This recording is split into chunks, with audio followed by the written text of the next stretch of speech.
لسروري المشاركة مجددا في هذا. President, I'm delighted to participate again at this high-level meeting, which focused on the importance of achieving a world free from nuclear weapons. President, at a time when humanity needs to help each other and to mobilize sufficient resources to address a pandemic that poses a real threat to human life, we also remark that some states are increasing their spending to develop new generations of nuclear weapons, thus redefining their policies towards the end of developing their arsenals. These states are even working on enshrining the notion of nuclear deterrent in their military doctrines, ignoring their commitments and not complying with the NPT,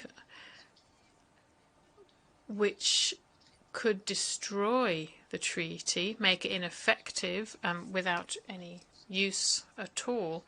In addition, some states are hindering all international efforts to prohibit nuclear weapons, aiming to preserve the discriminatory status of the NPT.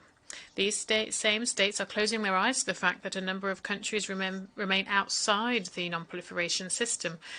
And this gives fuel to our doubts as regards how seriously these states are taking the aim to achieve a world free from nuclear weapons. President, more than 51 years after the entry into force of the NPT, we can see that nuclear weapons are still proliferating around the world.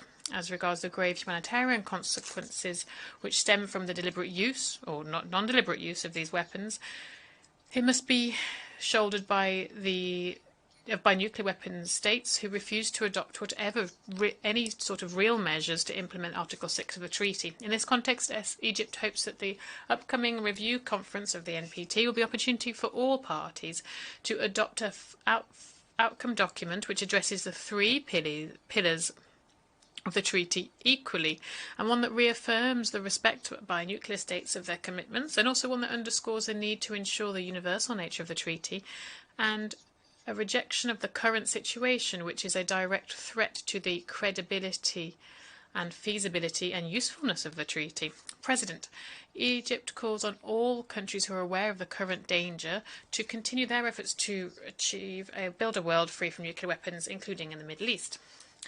Here, Egypt calls on the international community to support the UN conference to hold its second session in November 2021. The aim being to create a zone free from nuclear weapons and other weapons of mass destruction in the Middle East. This conference is the first practical measure being taken to implement the resolution from the NPT Review Conference from 1995, as well as the plan of action from the Review Conference of 2010. Finally, this conference is a real opportunity to enter into dialogue between all states in the region so that they can express their concerns on the topic and hope be able to achieve a binding treaty for the creation of a zone free from nuclear weapons through consensus and based on the free choice of states of the region. President, Egypt reaffirms that it will continue its tireless, intensive efforts to build a world free from nuclear weapons so that humanity can be safer and secure. Thank you.